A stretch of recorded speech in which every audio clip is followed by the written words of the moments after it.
मेरी बीवी नाराज रहने लगी। हल्का हल्का तो उसने मुझे कहना शुरू किया, फिर जलाल में आ गई और एक दिन मुझे कहने लगी, अगर आज नाना कुछ लेके आए तो बच्चे लेके मेके चली जाऊंगी। आप फरमाते मैं बड़ा परेशान हुआ, निकल गया फजर पढ़ के काम की तलाश में। मैंने जुहर तक तलाश किया लेकिन मुझे काम न मिला। आप फरमाते नहरे फुरात के किनारे तपती हुई रेत पे मैं बैठा था तो मेरे दिल में ख्याल आया, बंदों की मजदूरी नहीं मिलती तो आज अल्लाह की न कर ले, आज अल्लाह की मजदूरी न करे। आप फरमाते मैंने गर्म रेत से तयम्मुम किया, वुजू किया वहीं फुरात, और गर्म रेत पे कपड़ा बिछाया तो नफल पढ़ने शुरू कर दिए। जोर से असर तक नफल पढ़े, जोर से। चले मैं एक दुआ करता हूं, आप आमीन कहना।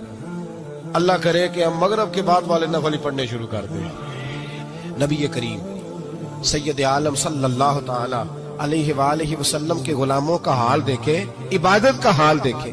फरमाते मैंने कहा आज अल्लाह की मजदूरी करे, जोर से असर तक नफल पढ़े गरम रेत पे।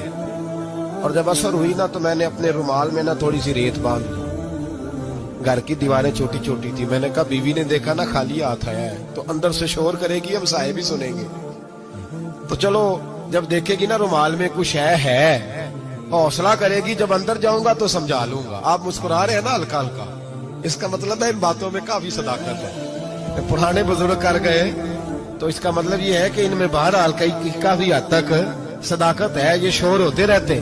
कहते मैंने वो कहा कि चलो दूर से देखेगी तो घर जाके समझा लूंगा। आप फरमाते पहले मेरी बीवी दरवाजे पे बैठी रहती थी, बच्चे बैठे रहते थे, मुंतजिर होते थे कि कुछ लेके आए, घर में फाका होता। आज मैं गया तो शोर ही कोई नहीं, कोई शय नजर ना आई। वो रेत से भरा हुआ मेरा पल्लू मैंने दरवाजे के साथ रखा, अंदर चला गया। बीवी को आवाज दी, कहाँ हो? कहने लगी मुंह हाथ धो लो, मैं रोटी लेके आई। हाथ धो गई, रोटी किधर से आई? इस घर में तो फाके थे, खाना किधर से आया? कहते रोटी लाई, सलाद भी लाई, दूध भी लाई, उस जमाने में जो नेमतें थी फल भी लाई, सारा आ गया। मैंने घूर के देखा, मैंने कहा किधर से आया ये सारा कुछ? कहाँ है बच्चे? कहने लगी रोटी खा के बाहर निकल गए।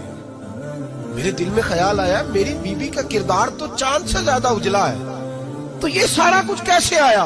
मैंने कहा ये कहां से आया सारा कुछ? तो कहती है मेरी तरफ देख के कहने लगी पता नहीं आज किस करीम की मजदूरी करने चले गए थे, पता नहीं किस करीम की मजदूरी पे चले गए थे। जोर हुई है तो उसने अनाज की बोरियां भेजी है, चावल भेजे हैं, फल भेजे।